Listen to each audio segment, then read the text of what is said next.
So a big round of applause for Mark. Good, wonderful business.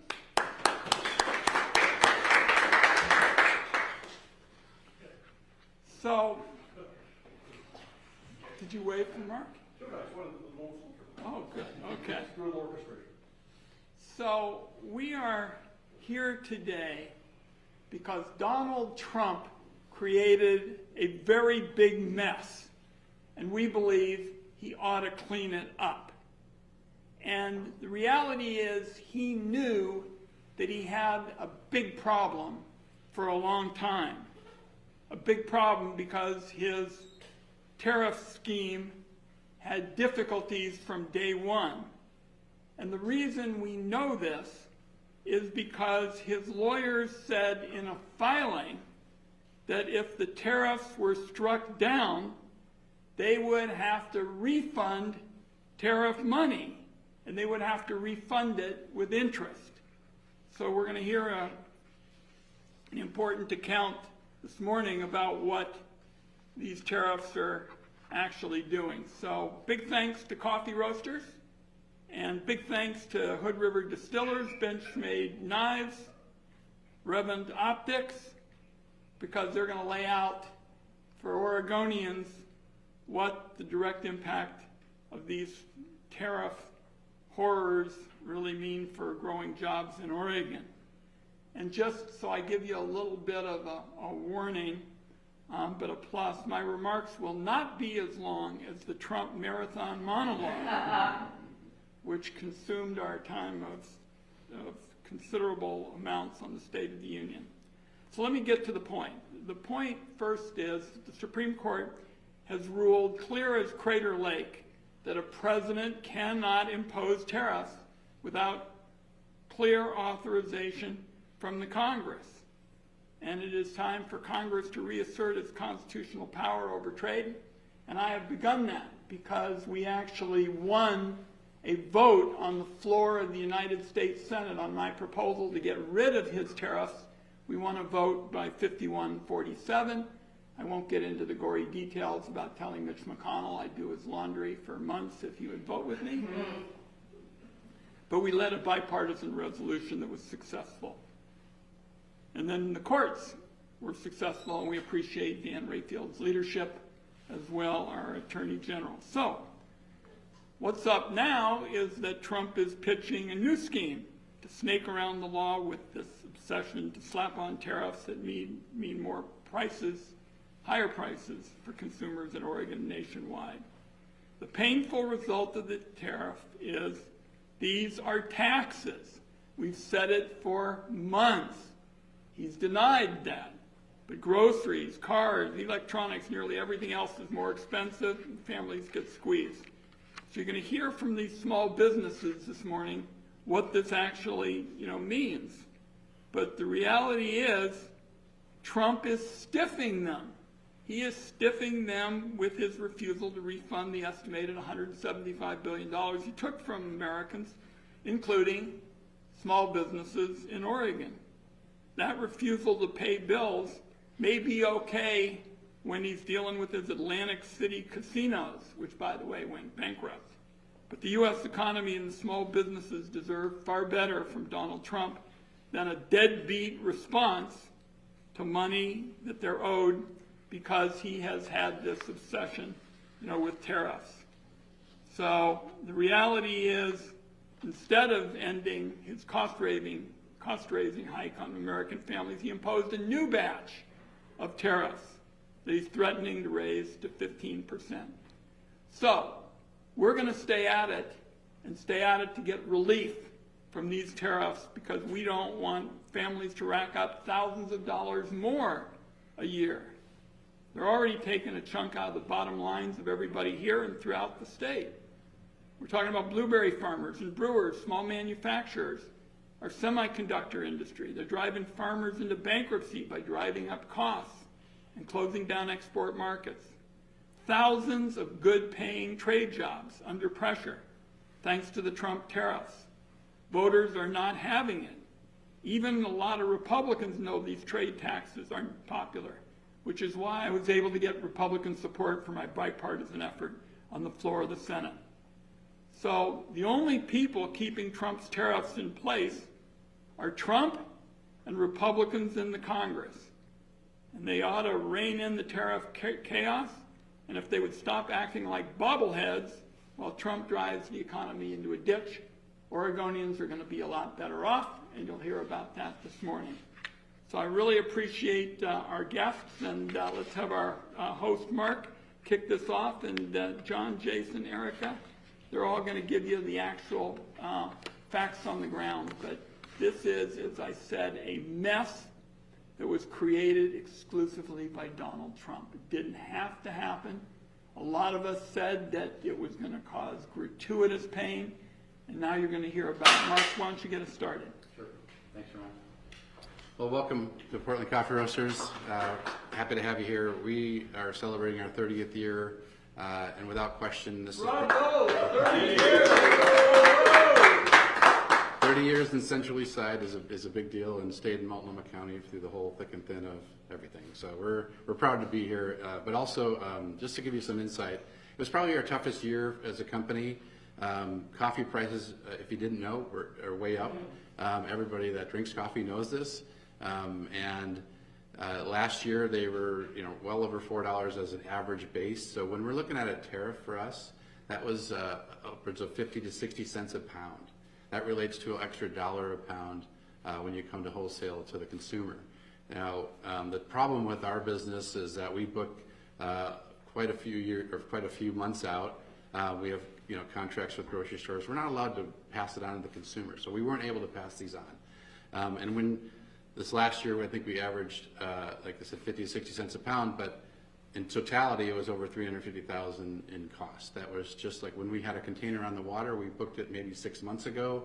It would show up, and there was all of a sudden a new tariff that was $18,000 to $20,000 extra. That is just cash; it's out the door.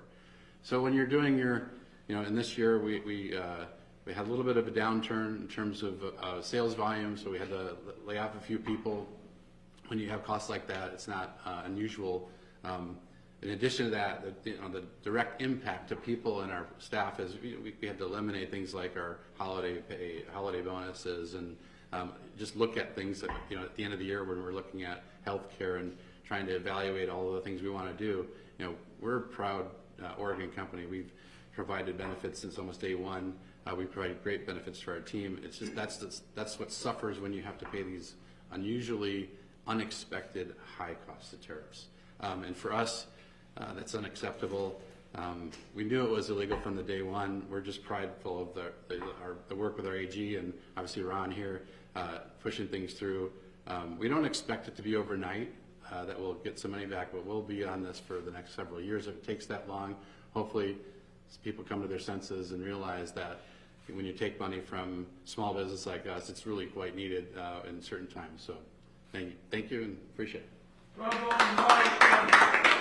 Any of you that want to have a good afternoon, I don't know, it must have been 6 months ago, I came and met with you and your wife, and this is one popular place. The neighborhood hears that he's out and he's going to relax and kibitz a little bit, and it's just a rare treat. So big thanks, Mark. Let's go next to John. All right. Hi, everyone.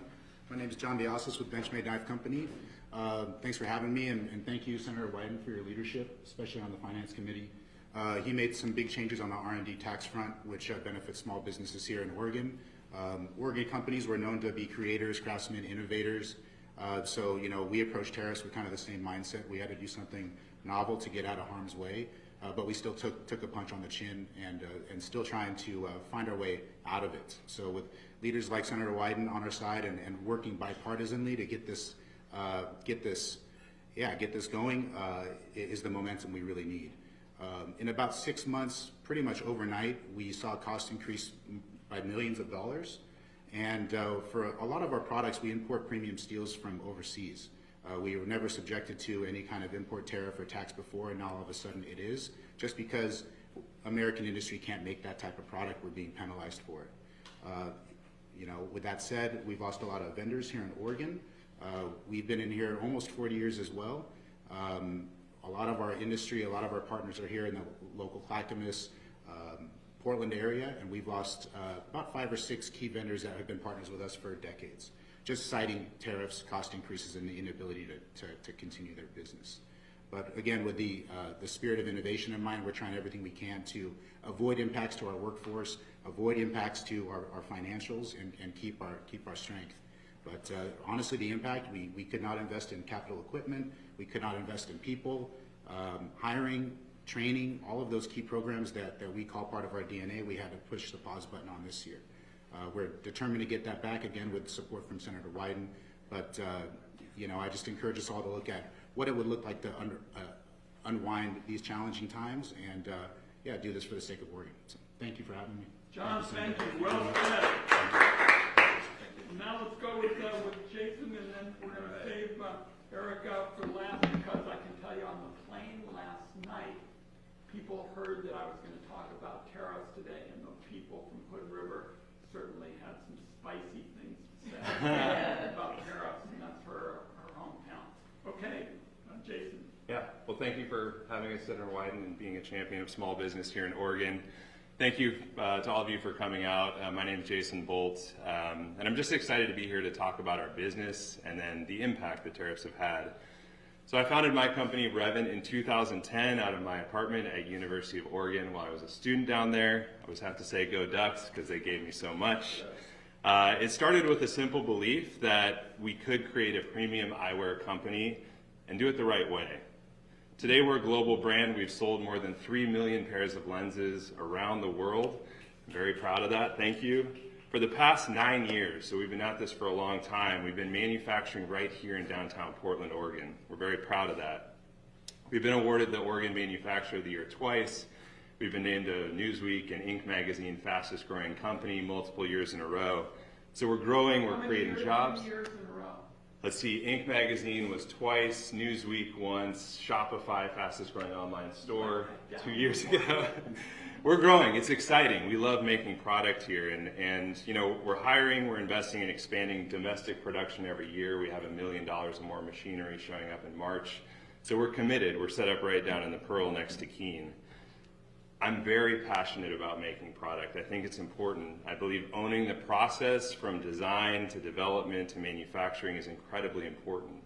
When your team's close to the product, they can make innovations faster, they can correct quality issues, we can deliver product much faster to customers here, and there's less impact on our environment, which I think is a core tenet of Oregon and manufacturers here. We want to do right by nature, but make products that kick ass in nature. So that's what we're doing, and manufacturing is not just about output. It's essential to building thriving communities like we're building here in Portland and Oregon more broadly. It's about providing skilled jobs. It's about giving people the opportunity to build something tangible and meaningful. We sell most of our product online, but we get to make it, we get to handle it, we get to see customers who do come in and use it. Just really delighted by it. So this is why the current tariff approach is so disruptive. Last year alone, my company had to pay an extra $600,000 in unexpected expenses directly from our bottom line. Like most American manufacturers, we have to import raw materials, the machinery we need, because we cannot get it here. We need to take a long-term approach to manufacturing. We use the raw materials and the machinery, but we can't go down the street and pick that up. So every time the tariff structure changes, we have to stop focusing on growth, right? Imagine that your grocery costs or your gas costs went up 150% overnight, which is what happened to our material costs last year. It's crazy. You would have to stop and think about, where do I spend my money? Can I invest in anything? No, I just need to hunker down here. That's what happens with businesses like mine that are working to grow and build American jobs and build product here. So that would have gone directly to supporting American manufacturing. And if that is indeed the goal, we need to rethink and rework how we're doing this whole thing. As a leader, it feels like we're dancing on quicksand. We had tariffs change more than 9 times last year. Every time that happens, that impacts our cost of goods that we have to import. These machines that are critical to making product, those costs spike. So we necessarily have to stop, re-budget, not invest in growth, but hunker down so we can continue providing high-paying jobs, invest in our community here, and really look out to what's going to be next. We don't know. So it's nearly impossible to plan long-term investments when the rules change without clarity on the timeline, what the amounts are going to be. What does success look like? I really want to know, what does success look like in this scenario? Because as a leader, I need to invest with confidence, and confidence comes from clarity, stability. Investments require those efforts. So if we do that, we will thrive.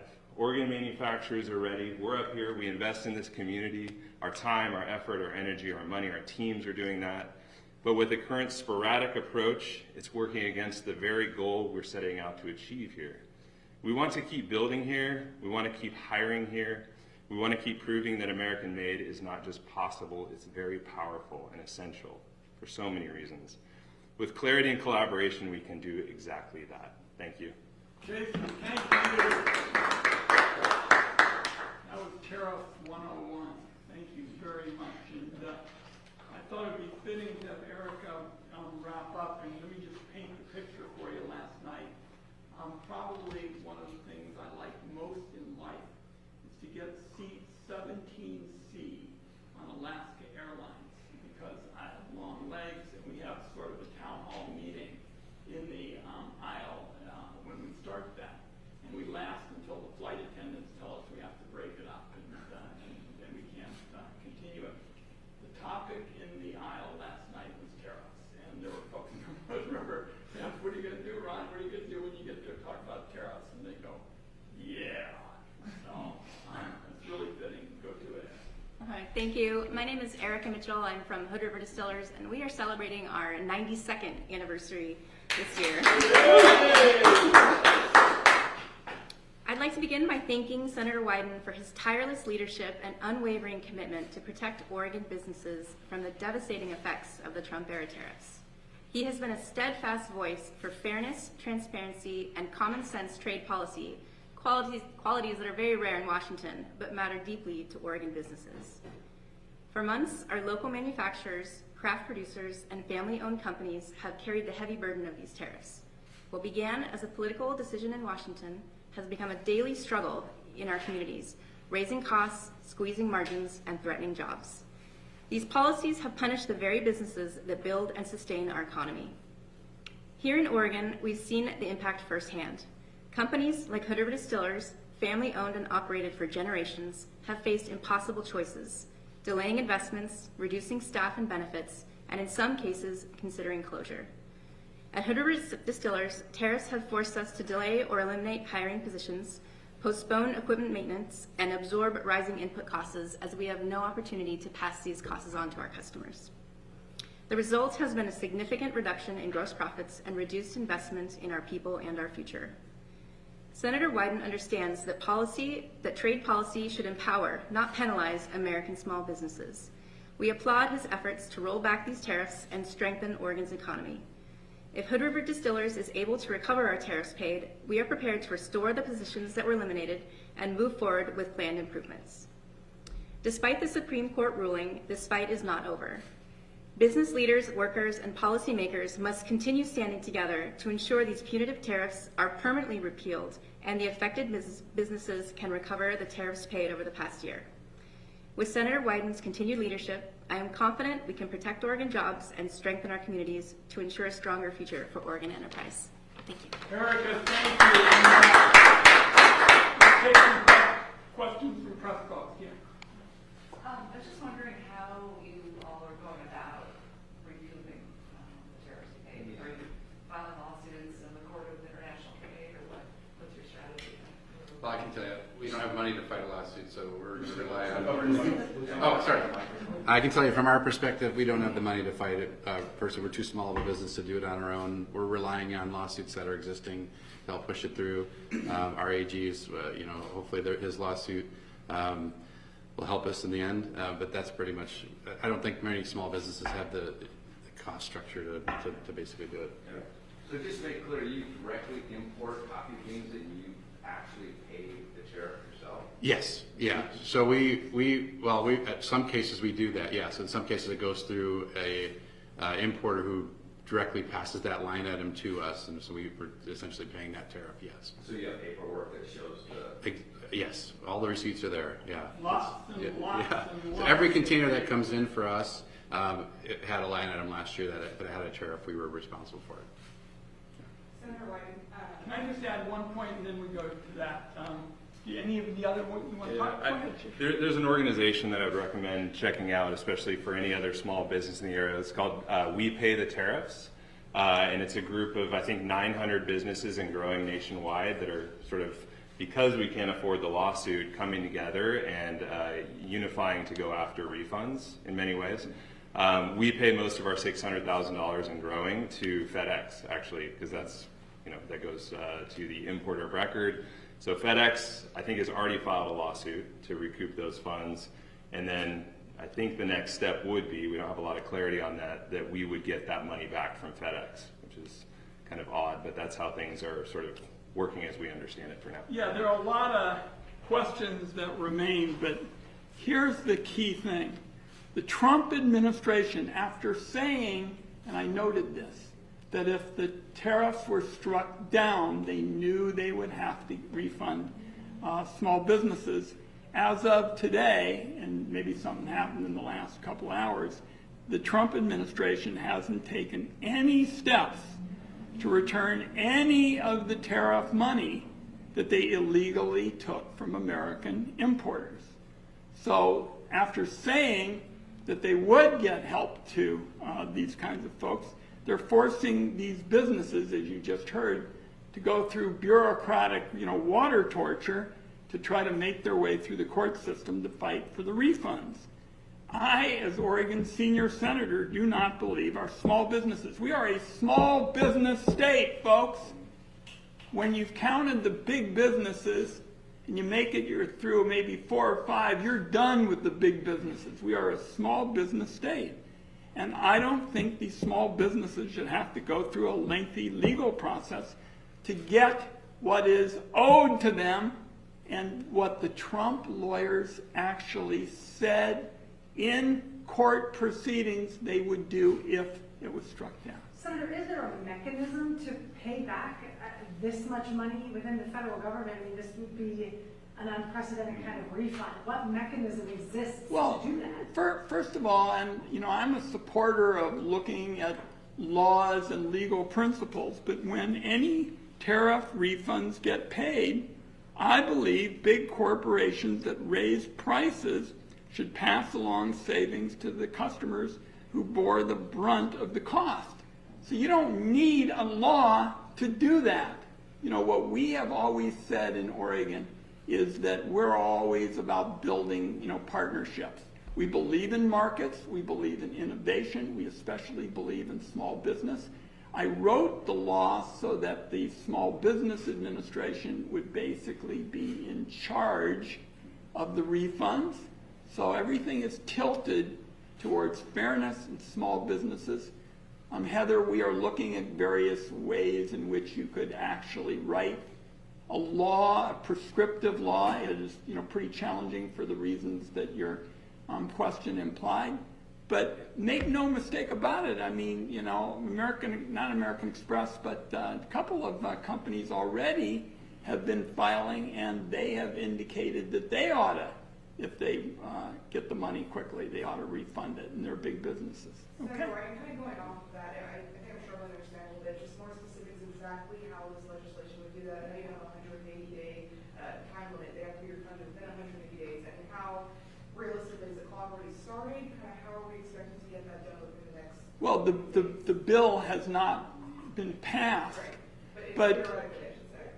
Theoretically, anybody who gets a refund now, particularly the big businesses, one of the reasons I wanted to get together today is I hope that they will say it's in the interest of everybody, the success of their business, and their customers and the like, that if they get their refund, they ought to share it. And particularly, there's some, businesses who made those, customers eat the extra costs. And we're in this together. So I'll have more to say as we assess, and your question and Heather's really track very similarly. But this is run by the Small Business Administration. They're the ones who have expertise in their area, in this area. They do it for a living. I've worked with them frequently, and I believe they can handle it. I will tell you, you heard Donald Trump at the State of the Union boasting about how strong and principled he is and he gets things done. he hasn't been willing to lift a finger for small businesses. He could be involved in talking to all those agencies and saying, I don't know what all the technical rules are, but he said, I want to help the small business people. And by the way, my lawyers went to court and said I would do it. His lawyers were in court, on the record, formally saying we should refund the money if we lose the case. And now he's pretending, in fact, his latest comment was, oh, it might take years, it might take 5 years. He's the guy who was saying he was doing all those great things at the State of the Union, could do something for these small businesses, and as of now, he hasn't lifted a finger. Last question? Go ahead. Senator, on the heels of that, it's been estimated that these tariffs have cost the American taxpayers as individuals $1,700, and we're supposed to get a refund on that. Do you ever see a time where the American people will actually be paid back for this? He literally stole this money from all Americans, including his own MAGA voters. So what do you say to them at this time when he's getting away with stealing from them and lying to them? You got ripped off from day one when you said, and I'm talking to the president, when you said that foreigners are going to pay the taxes. And I and others, particularly in my position on the Finance Committee, as a point person for trade, and I'm somebody who believes deeply in expanded trade. I think what we ought to be doing is growing stuff, making stuff, add value to it, and ship it all over the world. And I said, this is a lie. Donald Trump is lying to the American people when he said foreigners are going to pay. Then, as I've said a couple of times now, he sent his lawyers off to the court proceedings and told them, in effect, to say, hey, if we lose, we're going to be there for a refund. You just heard from a handful of Oregon businesses who've been doing this for years and years, saying they're not getting the time of day from the Trump people. Now, your partner here, Heather, and the comment that was made in the back was, I think, a very logical one about the nuts and bolts of how it's going to be done. And I wrote a bill that talks about the 180 days and small business and the like. But make no mistake about it, Donald Trump could use his bully pulpit now and say, my fellow Americans, and he could have done this at the State of the Union, my fellow Americans, I still believe in tariffs, but I said that if they were struck down, I was going to help people. And people would have said, hey, you know, we have differences of opinion, but when you don't win, you pick yourself up and you do what's right for the community. I think what these small businesses are doing is right for the community, and I'm deeply honored to serve on the Senate Finance Committee, which is the point place for international trade, and I want everybody to know I'm going to pull out all the stops every day to try to use my position so that when there are some refunds, and the big guys are the likeliest to get them and get them most quickly, I hope that I'll be able to make the case, give some of that to these small businesses, because I'll say to the big guys, it's in their interest to do it because these are a lot of their customers. Not rocket science. I'll stick around. And by the way, a bunch of you asked for time when we're done for me to take questions, and somebody said something about Iran or whatever it was. I'm happy to stay and do that, okay? Yeah, last question. Go ahead. Well, for the business owners. Let me get the owners. Come on in. What would be your process to return the money to your customers? What do you plan on doing once you get a refund? Well, I can, yeah, so from our perspective, we weren't able to pass it on to consumers because of how we structure our pricing. So we do a lot of grocery business, and those are 6 to 8 month contracts, and we're still paying some tariffs now, even though they ended coffee tariffs in December. We're still paying those throughout there. And smaller companies like us may probably pay through the year because they'll order a container of coffee and use it for an entire year, right? So for us, honestly, it's going to be replenish the coffers, if you will, because we spent a lot of cash just paying out that. You know, any excess money we had, we did that. So that's from our perspective. Seems like you, company, ate. We ate it. Yeah. Is that the same with most everyone? Yes. Yeah, we just reduced order volume of raw materials. We slowed down investing in machinery, even though the growth potential was there. So, for us, we make replacement lenses for sunglasses, and the average order value is about $65, right? There's a price sensitivity there for customers that want to repair their sunglasses. We can't bump that up and keep our customer base. So we had to go internal, make things more efficient, reduce orders, delay hiring.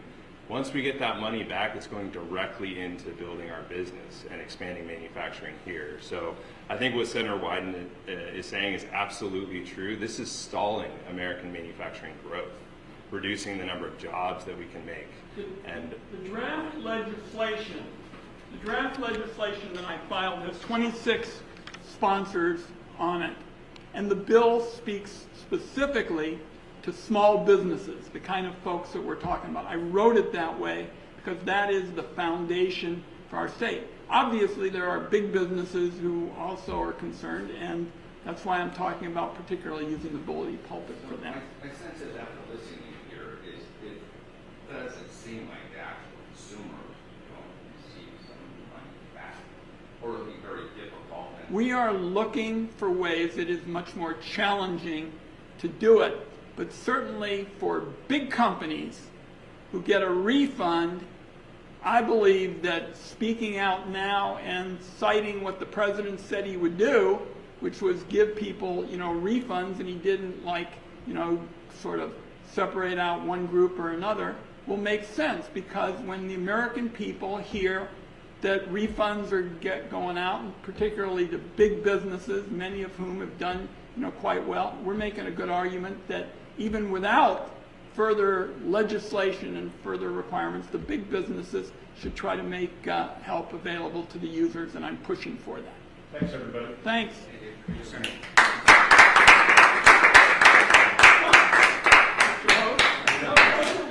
cool day when I was here with the